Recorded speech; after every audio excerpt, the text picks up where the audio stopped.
August 26th, I was reflecting on just these experiences over the past few days with the dream and the dream of you, Jose, where you're trying to hold on to me, and when I turned you over you couldn't look at me, and how you were turned away, like squinting your eyes. And I remember I remember in that moment I thought, why do you look like a little kid, you know, like trompudo, like like this, right? And it wasn't until I sat with it a little bit more and then heard, and I didn't put it together until that yesterday, that I was too bright, my light was too bright, and how you surprised me, right?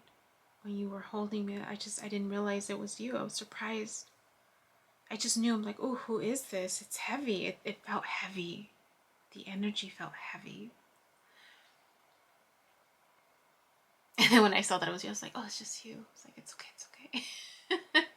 Because I could feel your worry. And then just reflecting on the realization that I had, that the moment that you felt like a stranger in my dream was after that dream where you settled.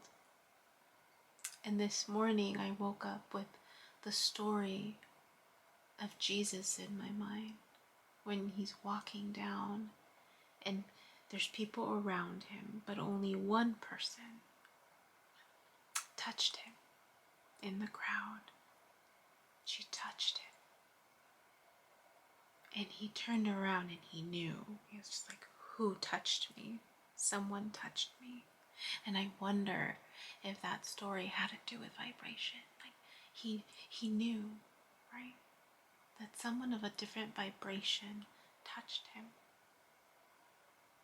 That's the story that came to mind this morning.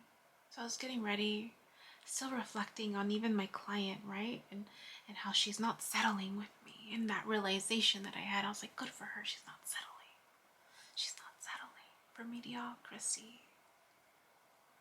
And realizing, and she was one of the clients. I have a handful where I know they're so powerful. They're so much more powerful than me. Because that's how much trauma they've been through. That's how much power. They're so much more powerful because they're just getting ready to expand. And so much pain and the retraction of love the moment they're able to let go. And this client was sharp. And I told her from the beginning, you're smarter than me. When my vibration was slightly off in my sessions with her, when we would start, if I had something happen to me and I knew she's gonna feel it, and she would make, and no matter how I put myself together, she felt me, and she would make a comment about it. This was the client that when she was first meeting me, I was in really low vibration, that she energetically threw at me one of her traumas. Because I remember that night was the night that a man walked into my room, and I knew it was a male because I thought initially it was my brother, but then he came and he put his blanket over me up to here. It was like tight, and I remember thinking, what the heck, who is this? And then he whispered in my ear, I'll be back. And it was that dream.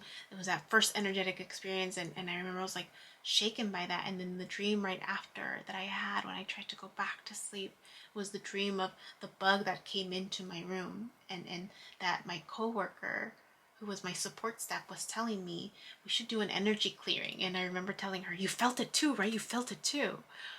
And I woke up and I was like, oh hell no. And I cleaned it out, and I realized I was low vibration, so lower than usual, and we were still getting to know each other, and she was like just explaining and using her hands, and I knew she doesn't know how powerful she is. That's how I knew. I was like, she's so freaking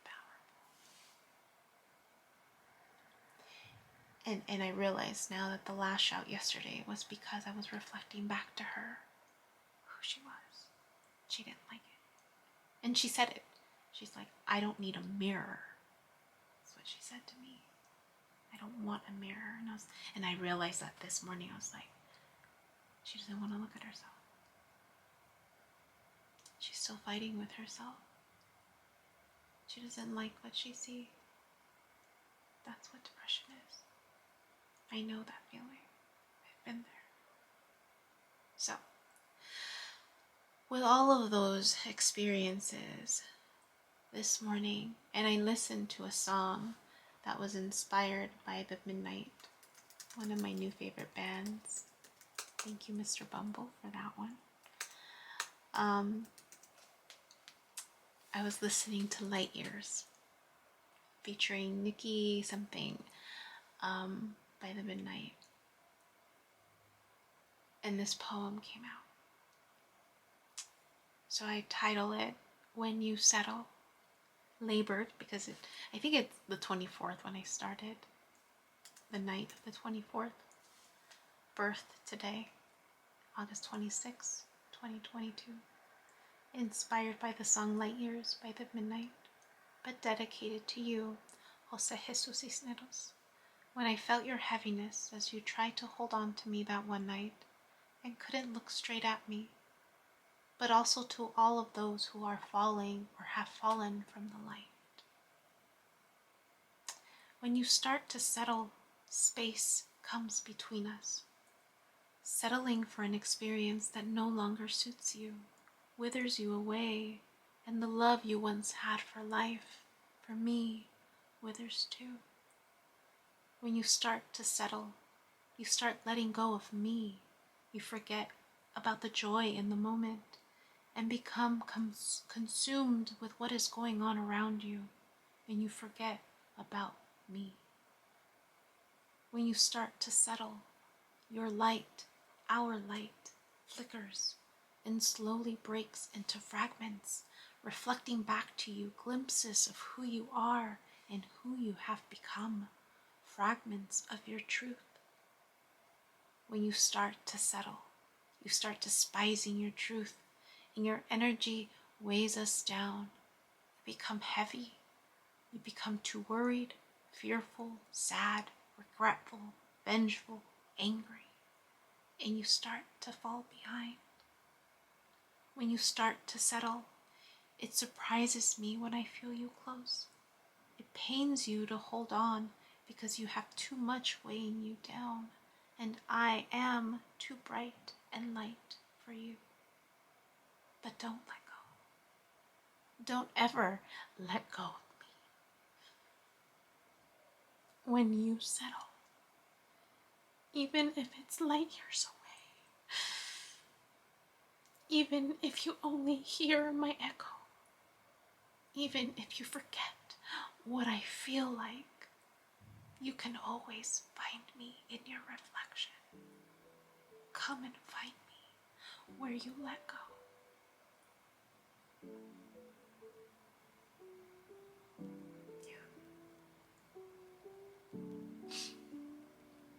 That's for you.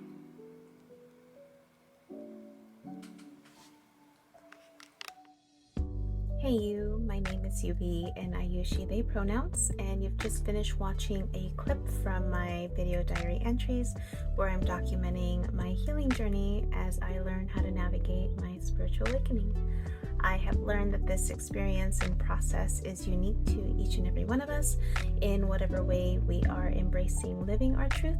This just happens to be my journey. And despite me having a graduate degree and a license in clinical social work, This by no means is intended to replace any type of formal mental health advice. This is just me on a personal level, shedding light on the truth that I am learning and discovering for myself as these experiences unfold, and really inviting you along for the ride. Please know that there is a time gap between when these videos post and my real timeline, and also that these clips build upon each other similar to chapters in a book. So if you find yourself lost or confused, feel free to click on the playlist section or the link below, where you can jump around, check out the other chapters, and or catch up. Also, please know that you're more than welcome to check out my website, www.youbecominghealed.com, where I've gathered all of this information, my background, experience, and education to create online self-paced courses to help you on your healing journey wherever you are. You're also more than welcome to check out my other YouTube channel at You Becoming Healed, where I've entertained a podcast, including clips from these courses so that I can make this content accessible to more and more people. Please click like, subscribe, and share this content so again it reaches more people, with the hopes that other people will resonate and connect with the healing journey and the stories shared so that they don't feel alone in their own process. I thank you in advance. I'm grateful to you, and I wish you well.